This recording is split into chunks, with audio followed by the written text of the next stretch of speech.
Allez, salut les amis, on se retrouve aujourd'hui pour une nouvelle vidéo. Moi, c'est Lamine. Dans cette nouvelle vidéo, je vais vous raconter l'histoire d'un étudiant que j'ai rapatrié.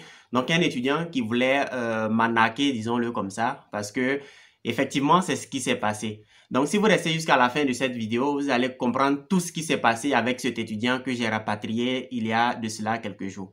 Alors, l'histoire commence il y a quelques mois déjà quand un étudiant béninois me contacte en me disant, Lamine, écoute, je veux venir en Ukraine, je veux que tu m'aides dans les démarches pour pouvoir avoir une admission et également que tu m'aides pour avoir le visa. Et là, comme ça, je viendrai, voilà, étudier en Ukraine. Donc, moi, je lui dis, il n'y a pas de souci, ok, on va travailler ensemble, on va commencer les démarches.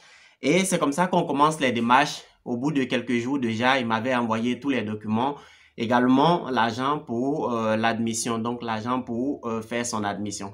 Donc, réellement, tout s'est bien passé au début. On a commencé, j'ai fait son admission et lorsqu'il a reçu son admission, je l'ai assisté également pour, voilà, regrouper les documents qu'il faut pour pouvoir faire la demande du visa. Donc, étant donné qu'il est béninois, il doit se rendre à Accra pour faire sa demande de visa. Et donc, quand il finit de regrouper tous les documents, avec beaucoup de difficultés d'ailleurs, parce que c'est son oncle qui voilà, s'occupait de regrouper les documents qu'il faut pour lui, donc les documents bancaires, les documents de prise en charge et tout ça. Donc, ça a été un peu difficile, mais quand même, Dieu merci, il a pu regrouper tous les documents et voilà, au bout de quelques semaines déjà, hein, il était déjà prêt pour aller faire la demande de visa, comment dirais-je, à Accra. Donc, avant de partir, je lui ai dit qu'effectivement, actuellement, il y a beaucoup de refus. Ceux qui ont déjà eu des refus ces derniers temps peuvent le témoigner. Actuellement, il y a beaucoup de refus au niveau des demandes de visa.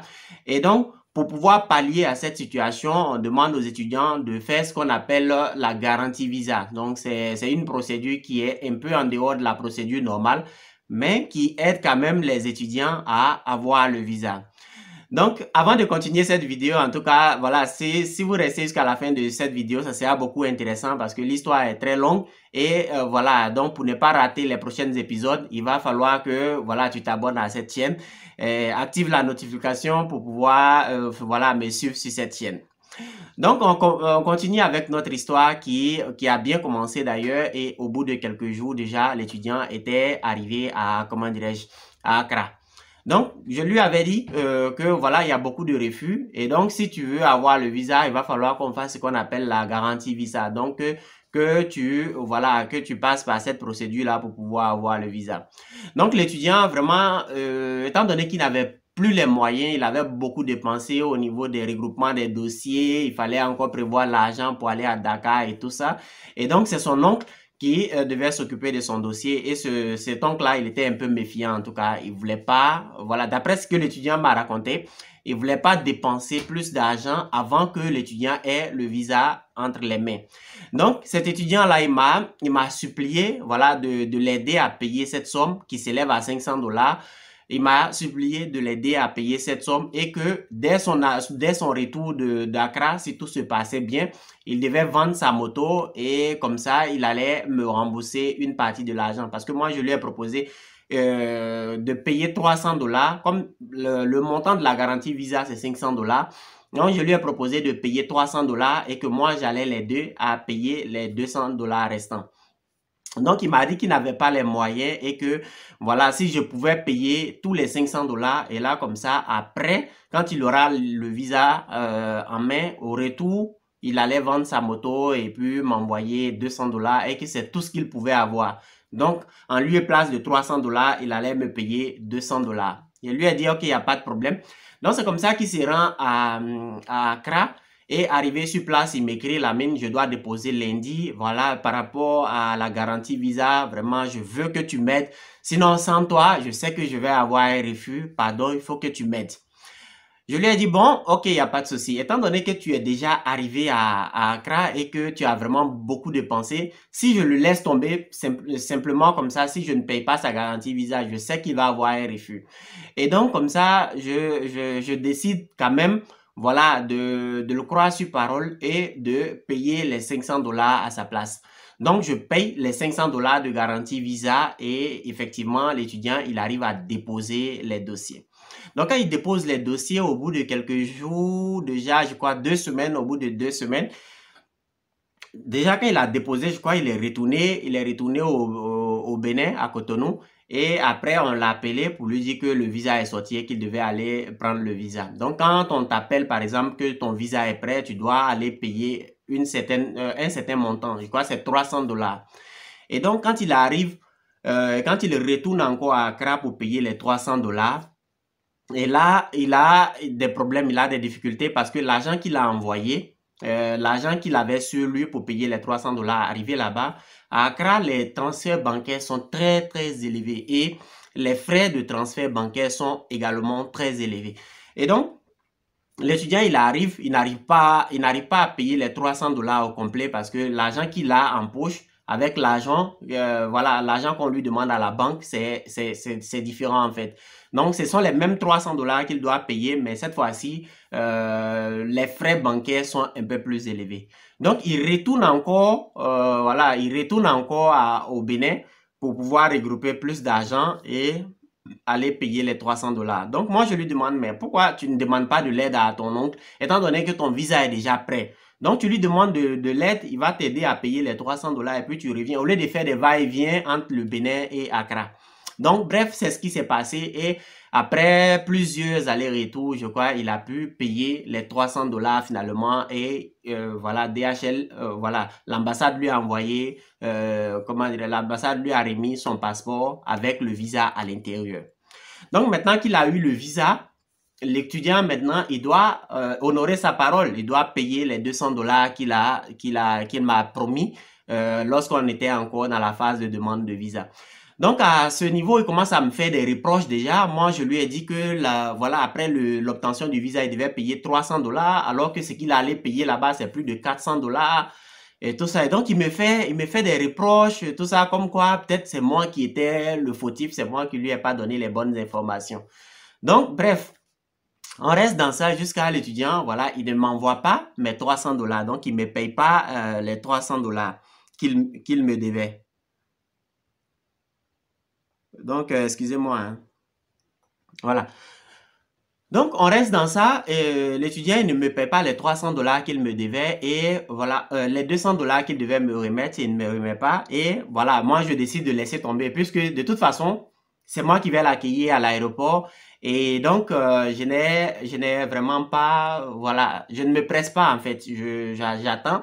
Quand il va arriver, peut-être en venant, son oncle va lui donner un peu plus d'argent que les 2900 que je lui ai demandé. Donc, je ne me presse pas.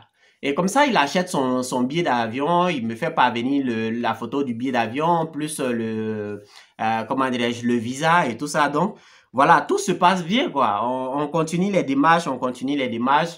Et maintenant, on sait qu'il va arriver tel jour. Et donc, moi, quand un étudiant doit arriver, j'ai des choses à faire ici. Étant donné que je n'habite pas je travaille dans une ville maintenant qui est près de Kharkov et que les étudiants descendent à Kharkov. Donc, avant qu'un étudiant arrive, il me faut prendre certaines précautions. Déjà, il me faut prendre des jours de congé au travail. Ensuite, il me faut louer un hôtel parce que quand l'étudiant arrive, il faut que je le loge la nuit. Généralement, les gens arrivent la nuit. Donc, il faut que je le loge à l'hôtel et le lendemain, on va commencer les inscriptions et tout. Donc, voilà, c'est tout un processus qu'il faut prévoir pour ne pas que l'étudiant arrive et il n'y a personne qui l'accueille à l'aéroport. Donc, c'est comme ça que je prends 3 jours de congé. Le jour J même où il doit quitter, voilà, où il doit quitter Cotonou, je l'appelle, je lui dis, bon, écoute, de mon côté, je suis déjà prêt. J'ai déjà pris 3 jours de congé au travail. J'ai déjà pris un hôtel où tu dois loger pour 2 jours. Et également, j'ai déjà acheté mon billet de bus aller et retour. Donc, aller à Kharkov et retourner. Donc, le jour J, quand je l'appelle, je lui dis que c'est moi qui l'appelle d'abord. Je lui dis que alors c'est aujourd'hui le départ, n'est-ce pas? Est-ce que tu es prêt? Et c'est là l'étudiant me fait croire qu'il ne viendra plus. Et là, je n'ai pas compris. Je lui dis, mais pourquoi tu ne viens pas? Il me dit non, que actuellement il est à l'hôpital, il est avec son cousin qui est tombé dans le coma et que voilà, c'est à cause de cela qu'il ne viendra plus. J'étais un peu fâché quand même. Je lui dis, mais si tu dois pas venir, au moins tu m'avertis 2-3 jours à l'avance, comme ça, je ne prends pas les jours de congé que j'ai pris au travail. Je ne paye pas l'hôtel parce que l'hôtel, il faut payer à l'avance. Et je n'achète pas mon billet d'avion, mon billet de bus aller-retour pour aller à Kharkov. Donc tu m'informes quelques jours à l'avance que effectivement tu ne vas pas venir. Et là, comme ça, je sais que je vais pas dépenser tout ça. Et maintenant que j'ai fini de dépenser, j'ai pris 3 jours de congé et tout ça, et tu me dis que tu ne viendras pas. Alors je lui dis, mais quel est le motif? Pourquoi est-ce que tu viens pas? Et c'est là que l'étudiant me sort une histoire comme quoi son cousin est tombé dans le coma et que lui-même, il est atteint du COVID-19. Tout ça le même jour où il doit décoller. Et là, j'étais quand même, si je pouvais croire à une histoire, mais les deux histoires le même jour, ça m'a quand même fait un peu tiquer, ça m'a quand même fait truc. Je lui ai dit, bon, ok, appelle-moi, parce que par message là, ça serait un peu plus long de t'expliquer, donc appelle-moi. Et là, comme ça, on va discuter. Je vais te dire exactement ce qui se passe et voilà, je vais te demander ce qui se passe et on va échanger. Donc, l'étudiant me fait croire qu'il ne peut pas m'appeler parce qu'il est à l'hôpital, parce qu'on n'autorise pas les appels à l'hôpital et que de lui envoyer un message vocal. Là, j'ai trouvé ça quand même un peu humiliant quand même. Parce que moi, déjà, ceux qui me connaissent savent que je n'aime pas les messages vocaux. Ça, c'est truc. Parce que très souvent, je suis au travail et quand c'est un message vocal, il me faut prendre le téléphone, mettre à l'oreille et avant d'écouter le message vocal. Alors que quand c'est un message écrit, par exemple, je peux lire le message directement. Donc, il me dit, non, je ne peux pas parler, envoie-moi un message vocal. Alors là, j'étais quand même un peu humilié. Je dis, bon, d'accord, je ne suis pas pressé. Tu prends le temps qu'il faut à l'hôpital avec ton cousin.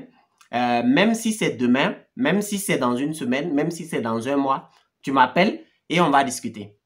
Il me dit, ok, il n'y a pas de problème. Donc, je reste là au travail comme ça. Voilà, c'était le dernier jour de travail. Le lendemain, je devais aller à Kharkov pour aller l'accueillir. Et donc, je lui dis, bon, voilà, je reste là et voilà, quelques heures plus tard, il m'appelle. Et quand il m'appelle, je lui fais comprendre ceci. J'ai dit, tu n'es pas le premier étudiant à vouloir me trahir.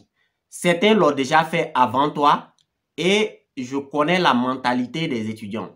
Ce que tu veux faire là, je t'en prie, faut pas que tu me trompes pour aller quelque part d'autre. Faut pas que voilà, tu essaies de me trahir pour aller quelque part d'autre. Parce que toi et moi, on a beaucoup souffert ensemble. J'étais aidé, non seulement par rapport au regroupement des dossiers, et j'étais aidé financièrement également. J'étais aidé financièrement pour pouvoir, voilà, pour pouvoir avoir le visa.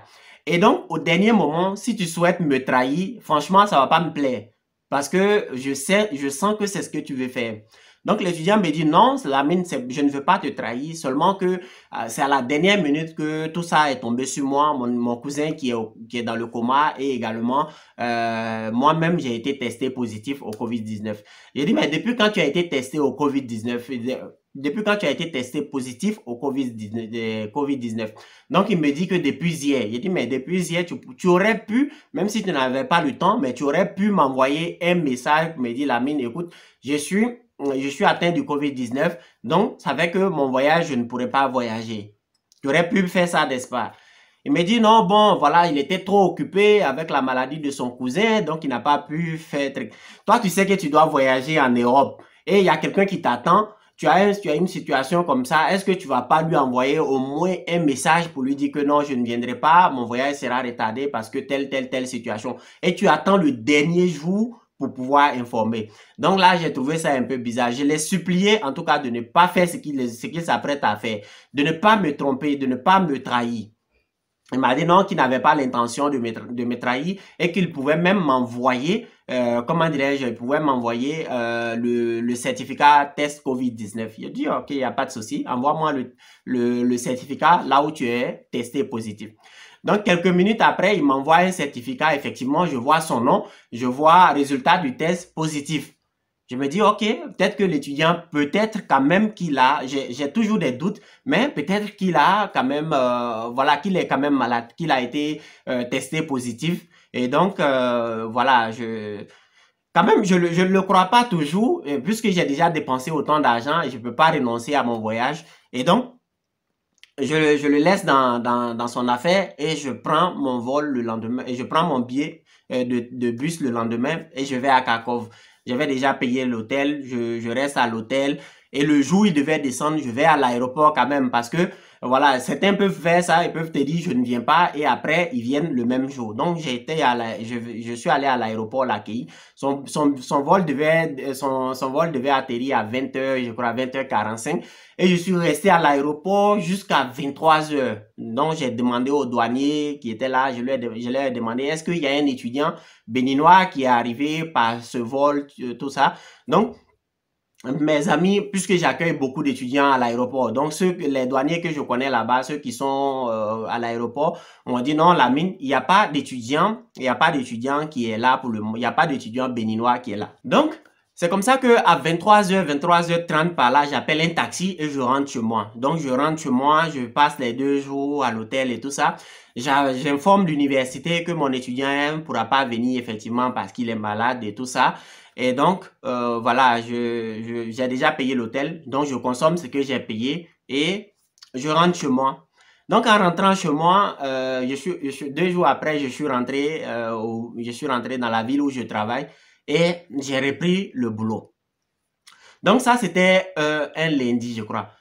Donc, le vendredi, j'ai des amis au ministère de l'immigration qui m'appellent. Ils me disent, mais Lamine, toi, tu dis que ton étudiant est atteint du COVID-19, alors qu'on vient de repérer son nom dans la base de données. Il a changé de billet d'avion. Il descend à Lvov le 22. Il descend à Lvov, à l'aéroport international de Lvov, le 22 de ce mois. Je lui ai dit, mais non, c'est une blague parce que mon étudiant, effectivement, il m'a envoyé le certificat qu'il est malade, qu'il a atteint du COVID-19. Comment est-ce qu'il peut voyager le 22 pour atterrir dans une autre ville qui n'est même pas ma ville? Et donc, le gars, il me certifie que effectivement, ses services ont retrouvé mon étudiant qui atterrit à Lvov le 22 de ce mois. Donc, il me demande, qu'est-ce qu'on fait? Donc, sous le coup de la colère, maintenant, je lui dis, si l'étudiant arrive, rapatriez-le. Dès qu'il atterrit à l'aéroport, rapatriez-le. Donc, il me demande, est-ce que tu as une photo de son passeport? Est-ce que tu as une photo de lui-même? Est-ce que tu as une photo de la lettre d'accueil qu'on t'avait fait la dernière fois pour aller l'accueillir à l'aéroport? Je lui ai dit oui, j'ai tous ces documents et je vous envoie tout ça. Dès que vous le voyez, vous le saisissez et vous le rapatriez. Après, j'étais pas quand même convaincu et donc le même jour, le vendredi, ça c'était le vendredi, oh, il devait atterrir le lundi. Et donc, je dis, voilà, je l'appelle, je lui envoie un message. J'ai dit, donc, tu te caches de moi, tu as atterri le lundi, le 22, comment dirais-je, le 22 février en Ukraine. Donc, tu te caches de moi. Il m'a dit non, que lui, il est toujours malade et que, voilà, il ne pourra pas venir. Donc, j'ai quand même commencé à hésiter encore un peu. Et je me suis dit, bon, si tu descends le lundi, j'ai déjà envoyé ta photo, j'ai déjà envoyé ton passeport au service de l'immigration. Dans n'importe quel aéroport, en tout cas, tu descends, j'ai déjà signalé ton passeport. Si tu descends, ils vont te rapatrier. Il me dit non, que mes menaces ne lui font rien. Peut-être que si je vais vous montrer son message, qu'il m'a envoyé. Il me dit que les menaces ne lui font rien et que je pouvais faire ce que je veux.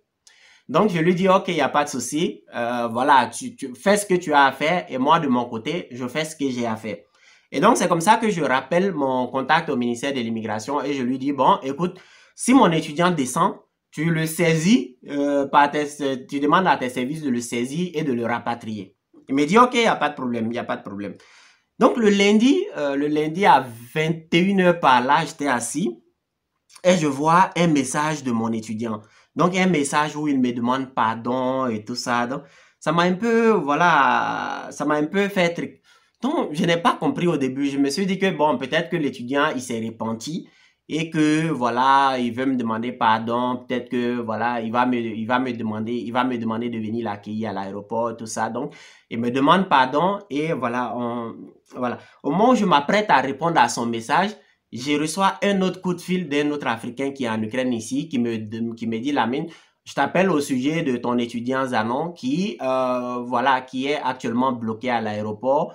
Et voilà, il paraît qu'il a eu un conflit un peu avec toi. Je lui ai dit, OK. Donc, c'est parce que l'étudiant est à l'aéroport, il est bloqué à l'aéroport qu'il m'envoie un message maintenant pour me demander pardon et tout ça. Donc, peut-être qu'on va voilà, il dit, je tiens beaucoup à m'excuser. Peut-être qu'on va écouter son message en direct. Comme ça, voilà, il n'aura pas de... Comment vous allez? J'espère que vous allez bien. Monsieur Lamine, c'est vrai, je vous ai offensé. Je vous ai vraiment offensé. Je prends pas ce canal pour vous présenter toutes mes excuses. Je prends pas ce canal pour vous présenter toutes mes excuses. Vous avez parfaitement raison. J'ai été égoïste. Je reconnais que j'ai été égoïste envers vous. C'est parce que, sans vous mentir, c'est parce que les 2900 $ que vous m'avez dit d'amener, je n'avais pas vite retrouvé ça. Et comme j'avais pris contact avec une université avant, eux ils m'ont dit d'apporter 1500 $ pour la scolarité. Vous avez vu. Donc comme je n'avais pas encore les 2900 $, c'est pour cela que j'ai fait ce truc là. C'est pour cela que je vous ai fait ce truc là. Ok. Donc, vous avez entendu son message. Il me dit que comme je lui ai demandé d'envoyer 2900 $ et qu'il n'avait pas ces 2900 $, donc il a contacté une autre université qui lui a demandé d'envoyer 1500 $. Et là, comme ça, 1500 $ pour la scolarité. Je pense que, bon, après, il aurait payé le logement et tout ça. Donc, peut-être l'université l'a un peu piégé en lui disant, bon, la scolarité, c'est 1500, mais en dehors de la scolarité, il y a le logement, il y a l'assurance maladie, il y a la carte de séjour qui est là, donc il faut payer tout ça. Donc, lui, il s'est focalisé sur les 1500, puisque moi, je lui demande 2900 et que l'autre université lui demande 1500. Donc, il préfère me trahir et aller dans l'autre université. Donc, c'est ce qu'il est en train de raconter dans ce message. Et que, voilà, comme moi, je lui ai dit d'envoyer 2900, donc il a contacté une autre université qui lui a dit de venir avec 1500. D'accord. Donc, voilà, c'est comme ça que il commence à m'envoyer des messages. Je vois, si vous voyez, il y a plein de messages qu'il m'a envoyé là en direct. Si vous regardez, si vous remarquez, il m'a envoyé plein de messages vocaux les messages vocaux que je n'ai pas répondu dans un premier temps. Parce que je sais que son repenti n'est pas sincère. C'est parce qu'ils l'ont bloqué à l'aéroport qu'il commence maintenant à me demander pardon. Oh, il aurait pu me demander pardon depuis le vendredi dernier où je lui ai dit que, voilà, je sais que tu atterris en Ukraine et que si tu atterris, je vais te rapatrier. Il aurait pu me demander pardon ce jour-là et tout ça, ça ne serait pas arrivé. Donc, on continue, il commence à m'envoyer des messages. J'ai entendu le mot rapatriement dedans et vous avez dit que vous allez tous faire ce qui est en votre pouvoir me rapatrier. Moi, j'avais pris peur, vous voyez, et j'ai demandé conseil auprès de ma cousine. Et elle m'a dit de contacter alors l'université pour voir s'il y a possibilité d'avoir une autre invitation pour pouvoir venir. Parce que tel que vous parlez, c'est que si je viens effectivement, que vous allez me rapatrier. Donc, voilà, l'étudiant m'a envoyé plein de messages qu'on ne peut pas écouter en direct. Et donc, dans ce dernier message qu'on vient d'écouter, il dit que, voilà, comme moi, je lui ai dit que j'allais le rapatrier, et il a pris peur, il a demandé au conseil à sa cousine et tout ça. Mais moi, je lui ai dit que j'allais le rapatrier, c'était le vendredi, alors que bien avant cela, il avait déjà changé le billet d'avion, il avait déjà contacté l'autre université. Oh, il était déjà même sur le point de venir. Donc, c'est le vendredi que moi, je lui ai dit que si tu viens, je vais te rapatrier. Or, il devait voyager déjà le lundi. Ça veut dire qu'il avait déjà tous les billets d'avion, la lettre d'accueil, la lettre de l'université, tout ça. Donc, l'étudiant, il commence à mentir et quoi? C'est parce que moi, je lui ai dit que j'allais le rapatrier. Donc, il n'avait pas tout l'argent. Mais s'il n'avait pas tout l'argent, il aurait pu quand même m'appeler et me dire, Lamine, écoute, tel qu'on a fait par rapport au visa, je n'avais pas tout l'argent, tu m'as aidé. Cette fois-ci, voilà, j'ai pas tout l'argent, mais aide-moi si j'arrive. Mes parents vont m'aider à payer la scolarité et tout ça. Et donc, voilà, je te demande de l'aide. Vraiment, fais tout pour m'aider. Et là, quand je serai là, je vais venir, je vais réunir le reste de l'argent et te payer ton argent. Donc, il ne fait pas ça. Il essaie de me tromper. Il essaie de me trahir maintenant pour aller dans une autre université. Donc, c'est parce que maintenant qu'on l'a bloqué comme à l'aéroport, il commence à m'envoyer des messages. Donc, ça continue. Il m'envoie plein de messages. Vous avez pu décider quelque chose.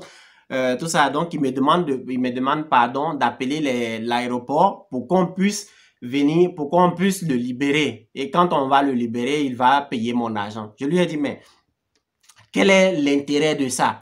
Déjà, tu voulais pas payer mon argent. C'est parce que j'étais bloqué à l'aéroport que tu me dis maintenant, voilà, j'appelle à l'aéroport, ils vont me libérer, comme ça je vais payer ton argent. Si tu voulais vraiment payer mon argent, tu aurais dû le faire depuis que tu étais au Bénin. Ou bien tu aurais pu trouver un terrain d'entente avec moi sans toutefois vouloir, comment dire, sans toutefois vouloir me trahir. Et donc, c'est maintenant qu'on l'a bloqué à l'aéroport et qu'il veut, comment dirais-je, il veut que j'appelle l'aéroport. Donc moi, sincèrement, je n'appelle pas l'aéroport et j'attends jusqu'au lendemain. Et donc le lendemain encore, il commence à pleurer. Vous voyez les messages ici. Il commence à pleurer, Lamine, pardon, il faut tout faire parce qu'ils sont sur le point de me rapatrier. Et donc, moi, je ne réponds toujours pas et voilà. Monsieur Lamine, je vous jure le bon Dieu, je vous assure tout le bon Dieu que je ne voulais pas vous tromper. Franchement, je vous assure tout.